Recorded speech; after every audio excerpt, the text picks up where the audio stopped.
Hello, this is Tommy Franks. Welcome to the 4-Star Leadership Podcast, product of the General Tommy Franks Leadership Institute and Museum. We're here to get a view into the lives of the legacy makers, the movers and the shakers of today. Offer insights from the full spectrum of the leadership community. We'll talk to former 4-star students and explore their leadership development path. We'll work to find out what they are about today and learn from the opportunities they've made for themselves in this world. It's my distinct pleasure to welcome you to this podcast. Remember, leaders are not born, they're developed.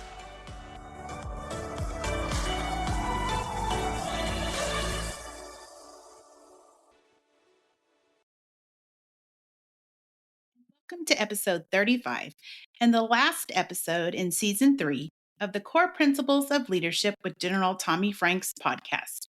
I'm your host, Dr. Jill Green, and today I am honored to be able to speak with Manu Meel. Manu is currently the CEO of the youth-led nonprofit BridgeUSA, which creates spaces on high school and college campuses for open discussion between students about political issues. BridgeUSA began with 2 college campus chapters in 2016. And as a freshman at UC Berkeley in 2017, Manu witnessed angry and violent protests on campus over the planned visit of a conservative speaker. These events inspired Manu to establish Bridge Cal, the 3rd chapter in the nationwide movement on college campuses that aims to promote democracy, not partisanship. After graduating from UC Berkeley, Manu became the CEO of the San Francisco-based BridgeUSA and watched as the movement has grown from 3 college chapters to 50, as well as 23 high school chapters across 23 states. BridgeUSA emphasizes the importance of empathy and understanding, ideological diversity, and solution-oriented politics. By engaging America's youth in constructive discussions, they are equipping the next generation of leaders with the skills necessary for navigating conflict, finding solutions across differences, and building bridges in their communities. Through his work, Meel has contributed to national media outlets such as NBC News, Newsweek, and Forbes, advanced pro-democracy efforts nationally, and led the policy operations for a Baltimore mayoral candidate. In 2022, at the age of 22, Meel was named to the Forbes 30 Under 30 list featuring education leadership standouts. He is also the host of a national weekly podcast called The Hopeful Majority. Before we get started in our program, we'll have a word from one of our major sponsors, REI Oklahoma. REI Oklahoma is proud to be part of the General Tommy Franks Leadership Institute and Museum in the production and distribution of these podcasts designed to inspire leaders and difference makers. At REI Oklahoma, we have been working with small business leaders, entrepreneurs, and people who are driven to succeed for years. Highly motivated people working to own their own businesses, live in their own homes, and make the world a better place since its beginning. REI Oklahoma has continued to identify hurdles and deliver holistic solutions to create job growth and help neighborhoods thrive in both rural and urban communities. REI Oklahoma looks forward to visiting with you about helping your business and community grow. Visiting reiok.org or call 1-800-658-2823 to start the conversation. The LaBarge family is a 4th-generation Oklahoma family. That may not sound like a long time, but our grandfathers were born here, within the Comanche Nation, before the land grant. We are the proudest sponsor of the Tommy Franks 4-Star Leadership Podcast. We hope listeners will heed the words with these distinguished men and women who have served our country at the highest levels and across all walks of life. Manu, it is a pleasure to have you join me today. We're just going to start off. Can you tell us a little bit about yourself? Yeah. Well, Jill, first of all, let me just say it's awesome to be with you, spend time with you. Thank you everybody for listening. When you had reached out to me, I have such respect for leadership in our military and trying to understand, the intersection between service in so many different ways. And so I'm just grateful to be here with you. Uh, so taking a step back, I am somebody that basically had no interest in politics. I was a pre-med student, and as an Indian American person and son of Indian immigrants, my mom was very focused on me being a doctor. And a lot of things changed, and we can get into it. But I now lead an organization called BridgeUSA, which essentially helps college and high school students have conversations across lines of difference. And the objective is to build a movement of young people that are focused on trying to change the way in which we actually talk politics so that we can actually try and solve our problems. How did you initially get involved with Bridge USA? Yeah, so this goes back, I guess, to me being a pre med student. So in 2017, I was a freshman at UC Berkeley out in California, and second semester of my freshman year, I remember I was walking back, Jill, from my math seminar, and there were these, massive protests off in the distance. Now, protests at Berkeley protests everything, big things, small things. We've got a great relationship with shaking things up, and so that wasn't particularly different. But I was walking back and from my math seminar, there's this cafe, and inside the window is broken in, and so there's a TV screen. It said CNN, UC Berkeley students protest free speech, and I was like, okay, this is a little different. And what was crazy about that moment was the television crew filming that segment from CNN was standing right next to me, and that was like the breaking of the fourth wall, where I felt like I was no longer just a spectator in sort of history, but I felt like a participant. And the next day, I mean, the campus community was reeling. These protests were covered across the country. It cost the university, I think, around $3 million in damages. There's lots of injuries, all because sort of the speaker came to speak on campus. And so the next day, me and some random people who are now some of my best friends basically got together and we said, hey, let's just create a space for dialogue. Like, let's just, and because it was Berkeley, we called it therapy circles. And, and essentially it was like, let's just all sit down and have a conversation. And we invited the people that protested the speaker, and we invited the people that invited the speaker. We invited faculty, administration. From there, we learned that, people actually want to listen to each other, hear each other, to understand difference, to not actually meet difference with so much veracity and vigor, but instead a sense of understanding. And so we started building these college and high school chapters across the country, and now I'm talking to you. So, on that first initial meeting at Yeah. UC Berkeley, did you see any change after that when you brought in both sides and the administration and everything? So when we started that conversation, let's just say that I was a little naive in understanding how to pull something like that off, and the reason was because I just assumed, well, we're going to get into a room and people are just going to start talking. And of course, when we brought everybody together, and we were surprised that people even showed up, because again, I had no background in any of this. We had flyered a bunch of our dorms and our students, and we said, like, let's have this conversation. So naturally, you can imagine when you have a group that are different in their identity and their beliefs all coming together, they're going to be very hawkish at best and adversarial at worst. And the question became, well, we've got everybody in this room, but how do we actually breach that door, and that door being this door of misunderstanding and conflict? And how do we get to something deeper? How do we get to the fact that all these people in this room also have families and stories, and they all have different shared senses of vulnerability? And essentially, what we started doing was we just started sharing our background. We started talking not about what had happened, but just about who we were as people.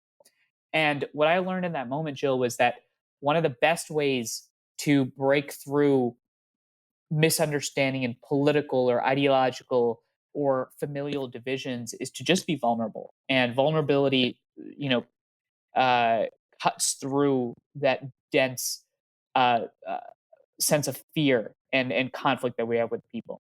And so that's what we learned, and that's sort of what started the whole thing. Okay, so vulnerable. I'm a lot older than you, so And you when know you much more. are, So tell no, no, me no, if we're on no. the right path. No, I am so I applaud your efforts and what you're doing. So, but you are correct when you say that people when you allow yourself to be vulnerable, that is when you're able to listen at your greatest. Yep. And I, I agree with you on that. So when I was researching you and all of the interviews that you've done over the past, I kept hearing the term civil discourse. Okay. And you mentioned that a lot. And why is civil discourse a good thing? And what does it look like to you? So I'll answer that question in a slightly different way. So I want to talk to you a little bit about the uh, what's happening on college campuses after the 10/7 attack on Israel and the corresponding sort of conflict and tumult we're seeing across the country. And uh, the question that I've started actually asking people is not whether or not civil discourse is important, but what happens when we don't have it, the reverse. And over the last 4 or 5 years, oftentimes I would say very just honestly, when people say, "What do you do?" I would say we help people talk to each other, and they're like, "Really? Is that it?" And I'm like, "That's it." And and now when we say we help people talk to each other, people say, "You help people talk to each other?"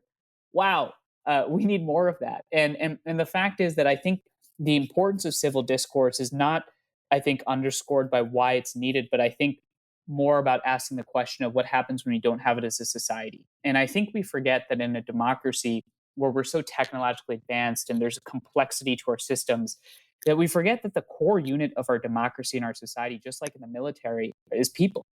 And just like in the military, you set up infrastructures and formats and procedures and standard operating procedures to organize folks in a way in which they can be the best of their capacity.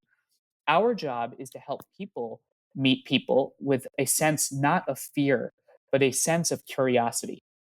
And I think when you can start to meet difference with curiosity, right? And a feeling that, well, I might disagree with Jill on this, this, and this, but let me maybe give her the benefit of the doubt and try to understand, well, why does she believe what she believes?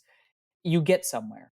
And that's, I think, the fundamental stumbling block and necessity for progress. And just the last thing I would say is when you look at our campuses right now and what's happening in the country, to me, unfortunately, it's not surprising. And the reason why it's not surprising is because what else do you expect when you have people that have such different ideas and different beliefs and a sense of deep identitarian purpose all coming into conflict with each other, but you create no space for them to build trust?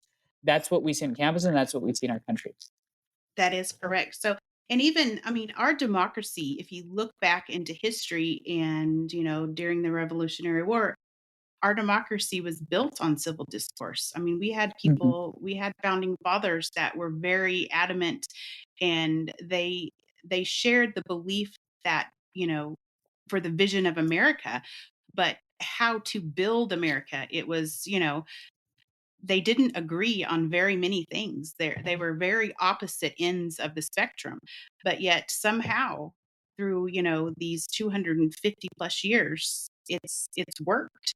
So, And we it's do need it's to. I think you're absolutely right. And there's just one other thing I would underscore there is the notion of these founding fathers coming together to build a society around discourse and talking and listening. And that's a very radical concept in the history of humanity. We oftentimes, I think we need to be a little bit better at making the argument that building a society of 330 million people that all live differently than each other, heavily armed, is is no easy task. And in fact, it's probably one of the most ambitious social experiments that humanity's ever undertaken. And so I think when you cast it as this radical, exciting, ambitious experiment, then suddenly civil discourse sounds a little bit less like, dried kale or like kumbaya, like let's just all hold hands, and seems a little bit more impactful and powerful. Yes. So when you're out there, I kind of envision you as kind of a mediator, in a Mhm. sense. You're bringing both sides and, different viewpoints to the table. So what do you think is the number one thing missing in conversations today with our youth? It's a great question. So my role over the past couple of years is now I'm less on the ground actually mediating the conversations and trying to, support the organization on a national level. But one thing that I can tell you from the feedback that we get from students across the country is that what's essentially missing right now, I think, in our society is that we just don't give each other the chance to be better. We just have stopped giving people the chance to mess up. We approach every conversation with this notion that one, you must have an opinion about everything possible under the sun. Two is that that opinion must be absolutely correct in every situation. And three is that if I disagree with you, it must mean that I'm fundamentally evil or have bad intentions. And I think all of that is just a result again of this simple notion that we've forgotten what drives our society, and that is people. And the demand that I've seen across the country when you talk to normal people on the streets and they're saying, I want to have a conversation with somebody that's different than me. I have no issue with, disagreement. I want to listen to people. I don't think that I have all the right ideas. And so the question is, why is it that, while the majority of people in our country want a society built on civil discourse, what we're seeing at the national level is deep sort of polarization. And I have thoughts on that, but we can get into that later. So, and you hit on this. So, and our youth today, they see and they hear so often that the narrative of, if you're not with us, you're against us, or the Yeah. you versus me, or the I'm right, you're wrong mentality. So, what steps, as Hmm. our youth, as they're coming into their own, how, when this is approached to them, how can we change their thought process and Hmm. make it into a civil conversation? So I'll tell you a quick story. So in 2019, we held a discussion, one of our many discussions at our chapter at UC Berkeley around homelessness. So one of the problems that UC Berkeley has is a homeless student population because the university admits way more students than it can basically provide housing for. And uh, as is the case in a town like Berkeley, there's also a place in the city called People's Park, which is a place where a bunch of the homeless people in the city live. And the university proposed this plan. They said, all right, what we're going to do is we're going to build dorms on this area, and so that we can house our students. And it led to massive conflict and challenges. And we hosted this discussion, and we invited the people that were homeless in the city living at People's Park. We invited the students that were homeless at the university. We invited the people that wanted to build the buildings. We invited the people that didn't want to build the buildings. We invited everybody. And as this conversation starts, this one person comes up who is leading the homeless people that are protesting the building of this dorm. And they show up with the exact same mentality they talked about. They said, they showed up saying, I don't want to even have this conversation. You're either with us or you're against us. And I said, just give it a chance. Let's just, let's actually just hear each other out. Let's see what you've got to say. By the end of that conversation, Jill, the person that was talking the most and participating was that person. And I Wow. think it all boils down to the fact that oftentimes we have actually very rarely actually talked to somebody that we disagree with in our daily life. Most of us have perceptions of Democrats or Republicans or of different ethnic groups or identity groups or younger people or older people. We've made perceptions and ideas of them without ever actually engaging with them. The amount of times I'll walk in a room of young people and ask them, uh, do you have strong beliefs about Republicans? So yes. Do you have strong beliefs about Democrats? Yes. And you say, have you ever actually talked to a Republican? No. Have you ever actually talked to a Democrat? No. And so the question then becomes, are we actually that divided, or is it just that we completely misunderstand each other? So, like we talked about, our alumni to Four Star, they're our newest ones are mostly juniors and seniors, Uh and huh. they're off visiting colleges, and then they're coming home and discussing things with their parents about what they see on these campuses, and you know positives and the negatives, and at this time in our lives, sometimes the downright scary. So, what is the one piece of advice to students that are looking at colleges and they're seeing the upheaval right now on all of these college campuses? What would be the one piece of advice you give them as they're searching for that next step in life?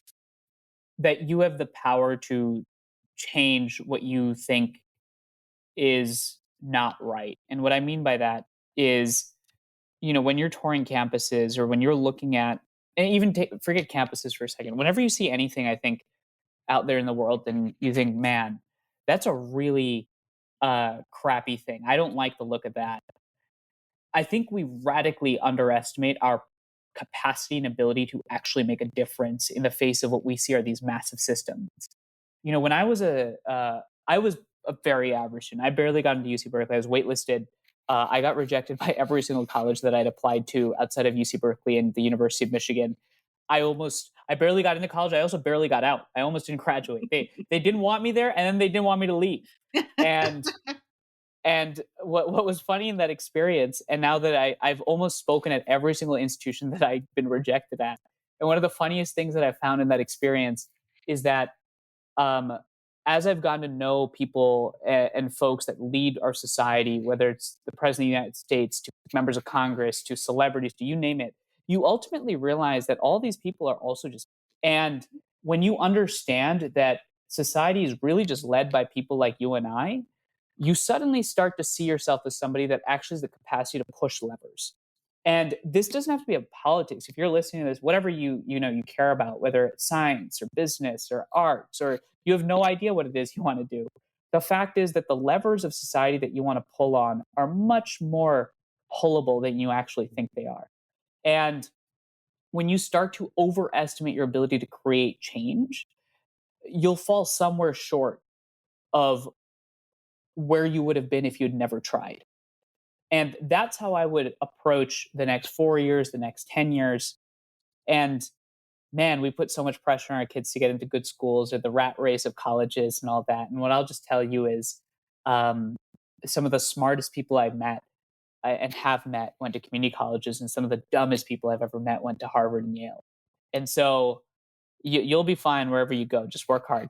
So, I mean, that makes me laugh because General Franks talks about he tried real hard at the University of Texas, and he's got the F's on the transcript to show it. And after about 3 tries, they just said, yeah, no, no more. So, and then he went back to his hometown in where he graduated in Midland, and his superintendent made a comment to him about, gosh, if anyone was going to succeed at, I wouldn't have guessed it was you. And he made a comment of, ain't this a great country?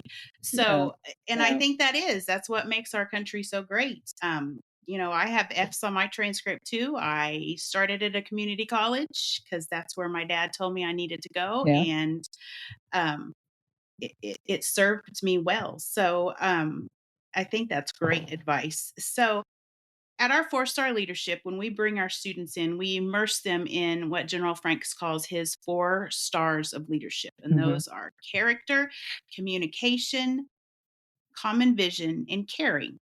So, and then not any one of those principles works without the support of another one, but they're all built around empathy and respect. And when I was looking and reading about BridgeUSA, I think that that's really kind of the morals that your organization stands on too. And so, how do you teach those values through BridgeUSA? So I actually wrote down the 4 C's, character, 4 stars, character, communication, common vision, and caring. You know, I used to think that these things had to be taught. And then I thought about my own experience, which is that I never went to some management school. I never went to like the CEO training program or whatever you want to call it. I really did not, ever someone sat me down and said, here are the fundamental values you have to learn. What I found was that actually you have most of those things. It's about actually trying to bring it out within you. Because I think oftentimes when you think about, character, communication, or vision, or having empathy or caring, and you think that I have to be taught this, what you assume is that it's something that is not innate, but it's something that's external that I have to learn. But I think when you flip the scale and you understand that it's actually within you to be able to be all of those things, it's just a question of bringing them out. Suddenly, I think it makes it much more easy to externalize.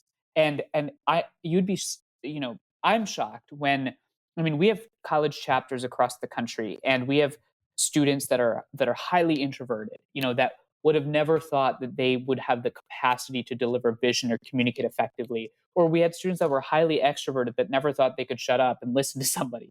And the fact is that all of these students have succeeded in various ways. And so it's just, I think, about you as the student trying to think about what are the life experiences that I can tap on to help me be a better communicator? Because everybody has the capacity to be a great communicator or a great leader. It's just about trying to understand how to shape your life to fit that. And then I think suddenly it becomes much more conquerable as a task. So, and we touched on this a little bit, but we're both part of organizations that we're trying to break the cycle, and bring some, empathy and respect to all. That's what this country is built on. It's Yeah. we're a melting pot for a reason, and everyone, you know, deserves to be here. So, and as we're sitting here conducting this interview, there's students of different faiths and cultures that are being harassed, and some fear for their safety on some of these college campuses since Yeah. the actions on October 7th. How do we break that cycle? Like Mhm. how do students stand up? So I think uh, first I would reminisce in saying, find out if there's a bridge chapter on your campus or a college you're about to go to, or think about starting one, or start something. The fact is that you'd be shocked at the fundamental, I think, power in the secret sauce that I found, Jill, when I think about campuses and the lack of safety environment, is that oftentimes when you feel unsafe, you think that you're the only person that feels that way. And oftentimes there's power in knowing that there's a lot of people that feel that way. And so the question is, can you build a community of those people? When the protests happened at UC Berkeley in 2017, we assumed we were the only crazy, weird, wide eyed people that wanted to just like have a conversation. Turns out that everybody wanted to have a conversation. It's just that you've got these very loud and vocal, but extreme voices across the political spectrum and across the ideological spectrum that dominate the microphone. And so the question is not whether or not those people are going to be quiet. The question is, what are you going to do about it? Because the power actually in and we actually I launched this podcast called The Hopeful Majority. And the reason why it's called The Hopeful Majority is because I think there is a hopeful majority of people out there that feel like what's happening right now is not okay, not normal. And it's not a question of politics, it's a question of humanity. And so when you're sitting there as a student, you're feeling unsafe, you're feeling difficult in knowing, man, am I going to be able to say something or am I going to be able to speak up? Know that there's a large community of people that feel just the way you do. And there's power in numbers and there's strength in community. And our job is to mobilize and build that community. And Bridge is one of the ways in which you can do that. Hello, this is Dr. Jill Green with the General Tommy Franks Leadership Institute and Museum. I would like to tell you about one of our partner sponsors, Justin Krieger. He has worked as an independent insurance agent at Krieger Insurance Agency in his hometown of Hobart, Oklahoma since 1999. Justin is honored to help with our annual Celebration of Freedom event and has served on the board of directors for the General Tommy Franks Leadership Institute and Museum for many years. He is a fifth generation farmer and rancher in Kiowa County, where cattle, crops, and even insurance is sold with a handshake. Give him a call at 580-726-3076 or stop by the office and speak with Justin, Denise Reeves, or Wendy Block about your insurance needs. Krieger Insurance is thankful for their loyal customers and friends who have supported them through the years and look forward to earning your business as well. Justin feels honored to live in such a great country, and he is proud to be a sponsor of the Core Principles of Leadership podcast. Please enjoy the rest of this podcast experience brought to you by your friends at Krieger Insurance Agency. So, and I was gonna hit on your podcast next. I've listened to several, and I suggest to all of our listeners that they check that out. And it's a weekly podcast. Is that correct? Every Monday. Yeah. Every Monday. So, um, and I love the name, the hopeful majority, because I think you're right. I think the majority of our country is just sitting right there in the middle. Some are probably afraid to, speak their mind and raise their voice. So, with that being said, these when you talked about being at UC Berkeley and you said that, you were probably a little too naive. I think being naive in some of these situations is good because naive people really think that they, have the power to change the world. And that's Yeah. what we need. We need naive people that really can step up and be the change that our world needs. So, um, other than being naive and Mm. being in that hopeful majority, what else creates change in this world? Knowing your why, your purpose, having a very clear answer to why.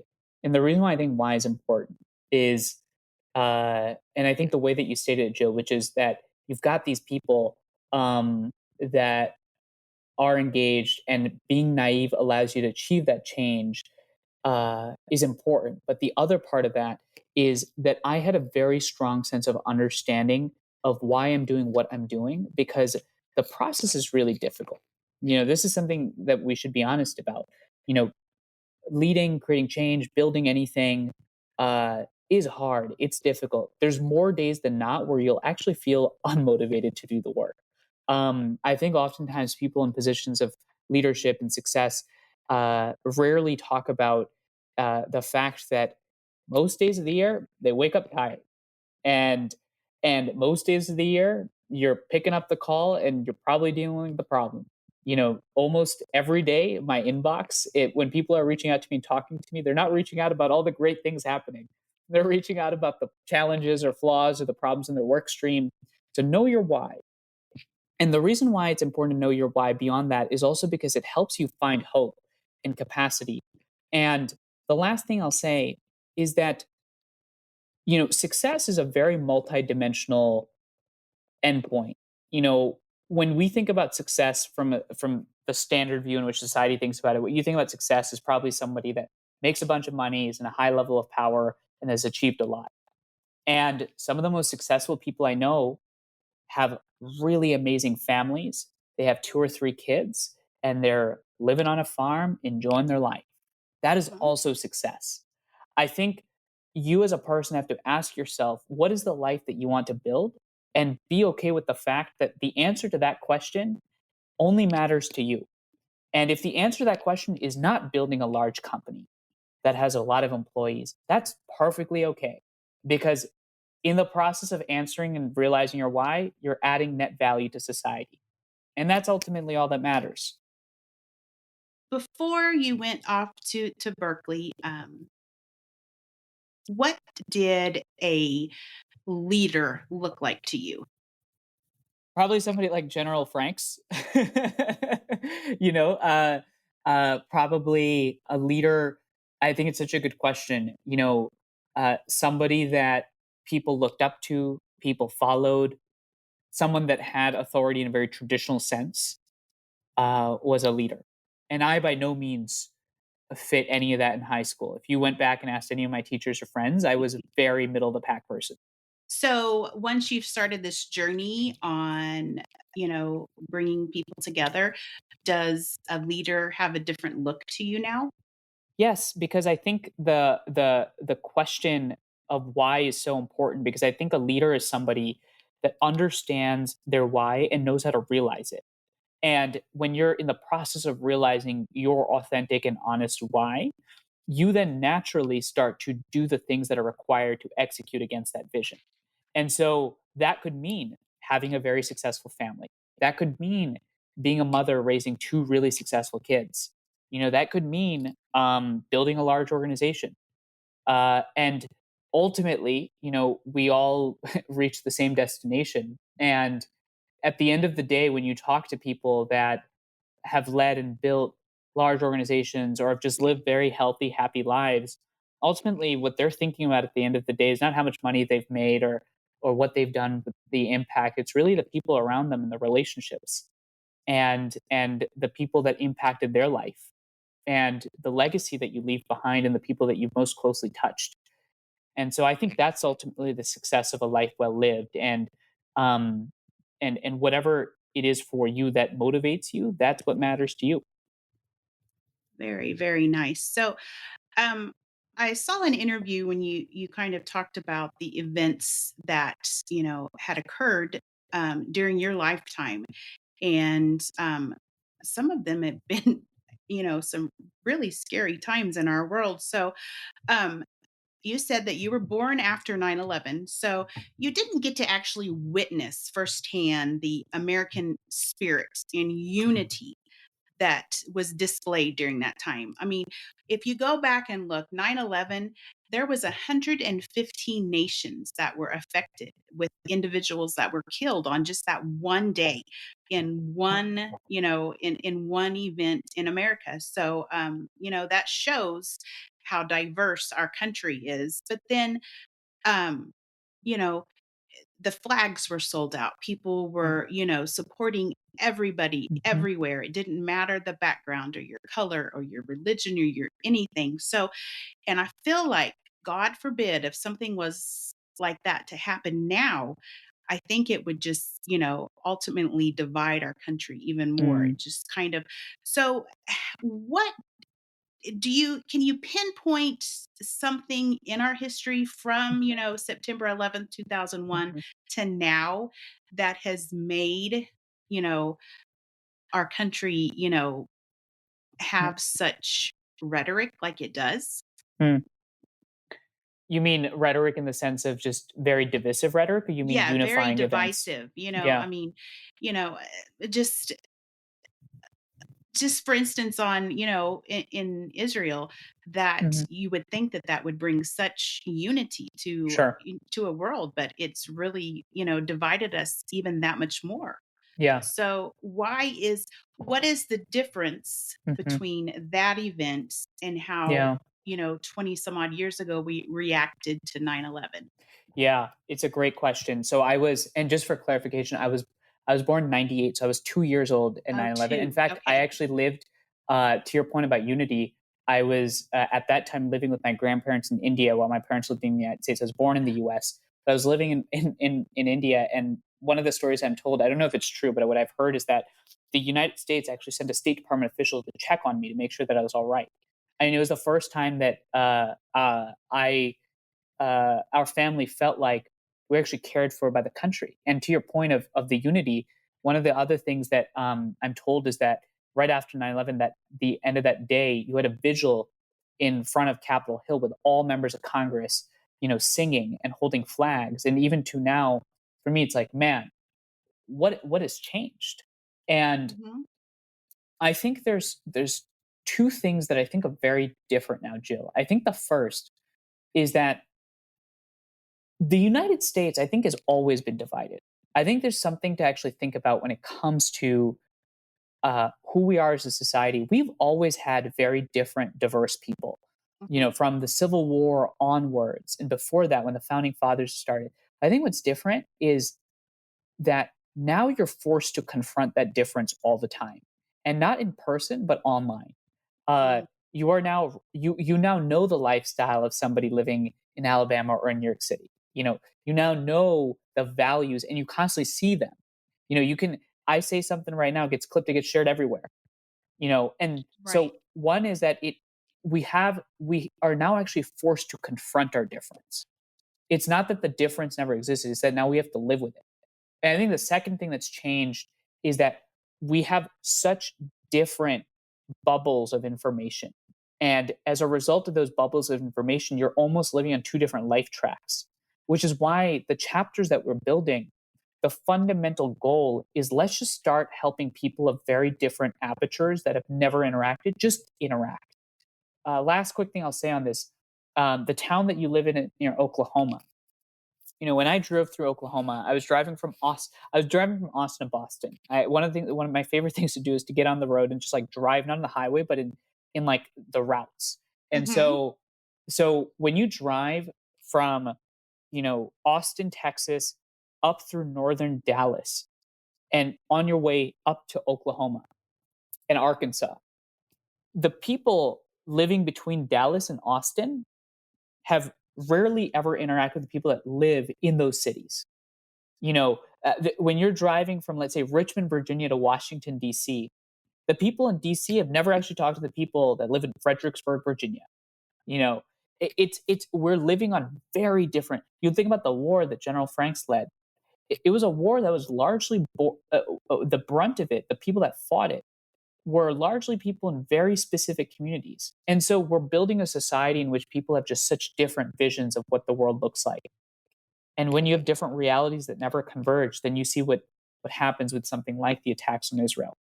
Very, very true. So, um, if you or any of our listeners study history, and here at the museum, we try to highlight um, the positives of, you know, General Franks's leadership Mhm. and the hope that, you know, is inspired throughout his life of just an ordinary individual who was adopted into a very working class family and just found his way Mm. into the military from, not making it into college. And so um, when he was put into command at Central Command, President Bush, even before 9/11, he used him more in a very diplomatic, kind of a State Department Mm. capacity. He would send him around to all these countries that fall under Central Command, and he got to know the leaders. He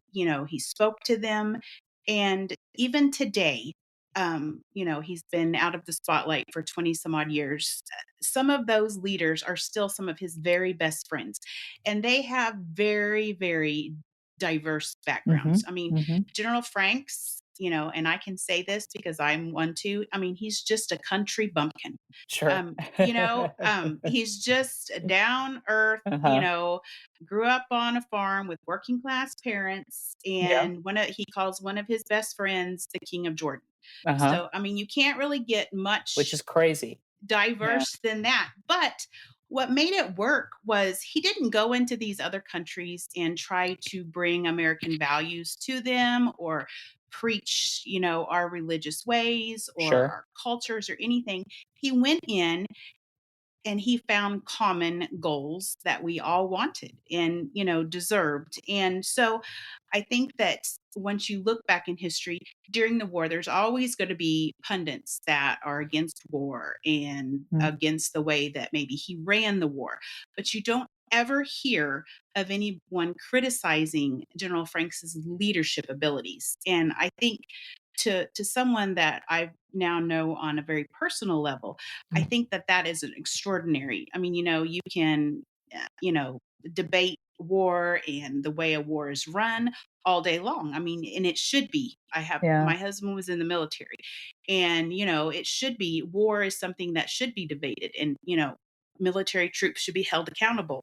So, um, I think that is what our world needs right now are leaders that are not going in to push their values and their beliefs on one another. It's just, and I think that is where we have a common goal is as both of our organizations. We're not pushing a conservative agenda or aggressive agenda. We want our youth to educate themselves, Yeah.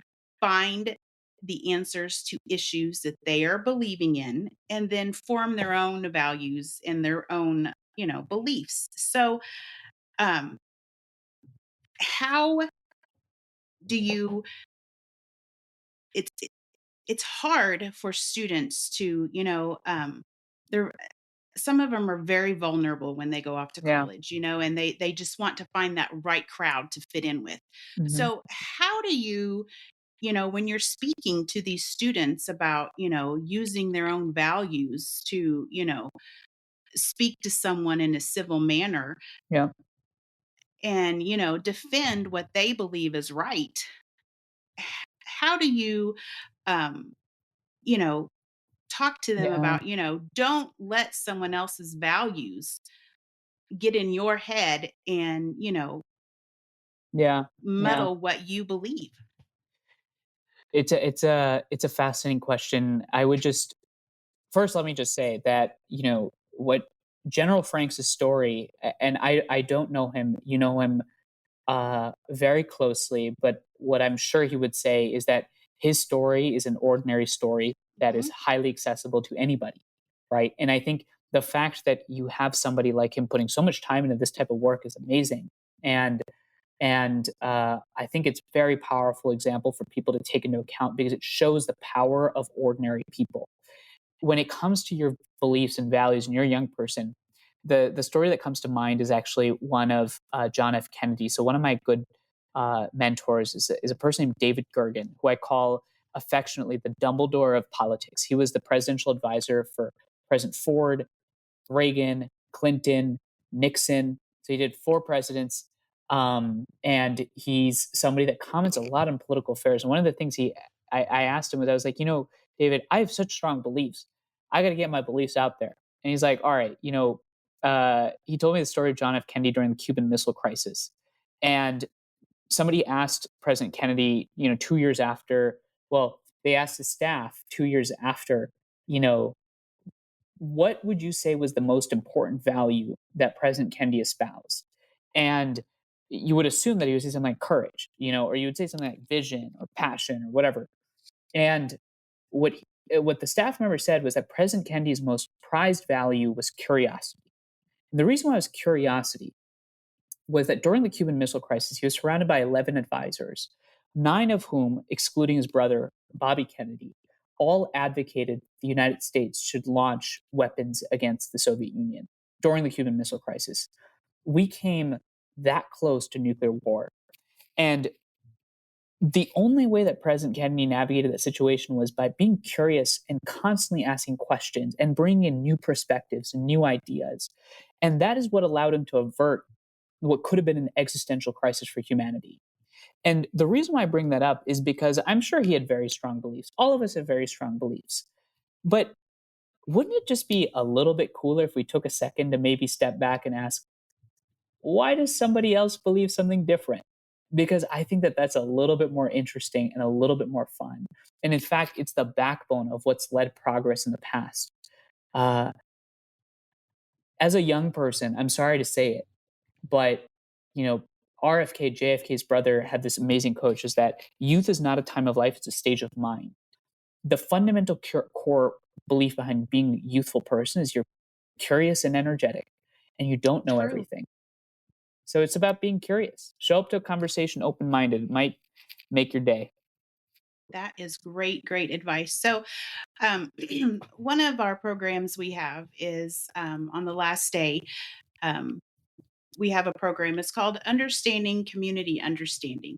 And it's just that we want our kids and our leaders to understand the problems or the issues in their communities and their surrounding areas that are affecting them, Mm-hmm. and take a step back and find ways to fix them. Yeah. That's part of our world's problems is we're a bunch of complainers. We're not a Uh-huh. bunch of doers. Uh-huh. So, and on the last day of 4-star, General Franks always comes and he tells a great story about on 9/11, on the exact day, once he was actually able to connect with Donald Rumsfeld, who was the Secretary of Defense. And, it took hours for them to actually connect. And Mr. Rumsfeld asked him the most important question that he'd ever been asked in his life. And that question was, what are you going to do about it? And so that, um, you know, to General Franks, that was a very important question because, Yeah. he was put in charge of, finding the individuals and that, caused 9/11. But that's the call to action that he gives our students is, Mm. what are you going to do about it? Yes. And so I heard you say that in our interview just a little bit ago. So Yeah. I appreciate what you're doing with BridgeUSA. So if we do have listeners out there, because we have about 1,000 alumni that have gone through our program in the last Amazing. 17 years. So, and many of them are still in college and they're on college campuses. So, how do they find a BridgeUSA organization? How do Yeah. they maybe start a new chapter? You go to bridgeusa.org. It's super easy. You click on chapters, and there you can find a chapter list. And if there isn't a chapter on your campus, it goes to the core of what you just said, Jill, which is doing. it is incredibly easy to start a chapter. And I'll tell you a quick secret.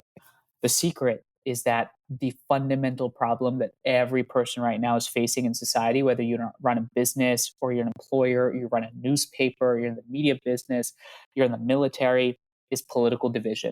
People do not know how to navigate it. And if you build an institution on your campus that allows people of difference to have a conversation, you, my friend, have just unlocked the key to the problem that everybody's currently struggling with. And so it's not just about the fact that you can create positive change, but it's about the fact that you're investing in your future career prospect. And I'll just leave with this really quickly, Jill. When we started our chapter at UC Berkeley, one of the things that's on campus is you have all these consulting clubs. And the way that these consulting clubs recruit is by advertising their acceptance rate into the business school. The business school at UC Berkeley is called Haas. And we're like, man, how do we compete with these guys? So we made it a goal. We said, we're going to claim to have a higher acceptance rate if you participate in a Bridge chapter to go to the business school. You're like, how are you going to get all these political nerds into the business school? The question that year that the business school asked in their application was, how do you build a company where you can accommodate for diverse viewpoints? That was the question. And lo and behold, our college chapter students knew how to answer that question. And it just, again, goes to the fact that everybody's struggling with this problem and you want to be on the vanguard of trying to solve it. So, and that's, and that's exactly what you're trying to do. And you're here trying to solve a problem, and you're creating awareness and you're inspiring change. And, we thank you for that. And we thank you for taking your time out of your busy schedule to speak with us today. And I will tell you, it was a real honor to have a conversation with you. Thank you. Thank you for your time. Well, I appreciate that. And I always like to close with the same question to all of our guests. And so you don't have to think very hard because you're not that much older than 18. So I always like to close by asking our guests, if you could give your 18-year-old self a piece of advice, what would that be? It'll work out. It'll work out. It'll work out. Just keep doing and it'll work out. Well, that is great advice. So I appreciate your time today. And please be able to, reach out and find a BridgeUSA chapter, or, have the courage to step up and start your own, and look for his podcast, The Hopeful Majority, every Monday. So with that, we're going to end. Thanks so much. Thank you again to REI Oklahoma for making this podcast possible. For nearly 40 years, the board, staff, patrons, and supporters of the nonprofit economic development REI Oklahoma have been committed to expanding Oklahoma's economic prosperity, earning the reputation of being one of the most comprehensive economic development organizations in the country.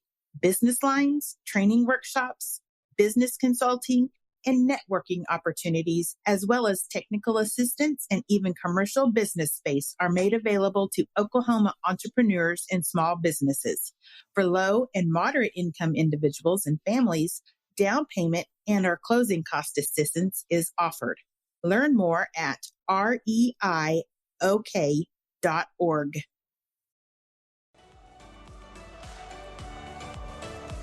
On behalf of the 4-Star Leadership with General Tommy Franks team, I'm your host, Dr. Jill Green, and this has been the Core Principles of Leadership with General Tommy Franks podcast. Now it's your turn, podcast listeners. Follow us on Facebook, Instagram, and Twitter, and let us know what you think of this episode and all our other episodes. Share this podcast with all the leaders and up-and-coming leaders in your circles.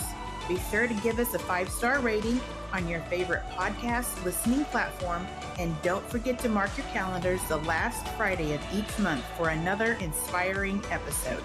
So for now, as General Franks always says, go be feisty.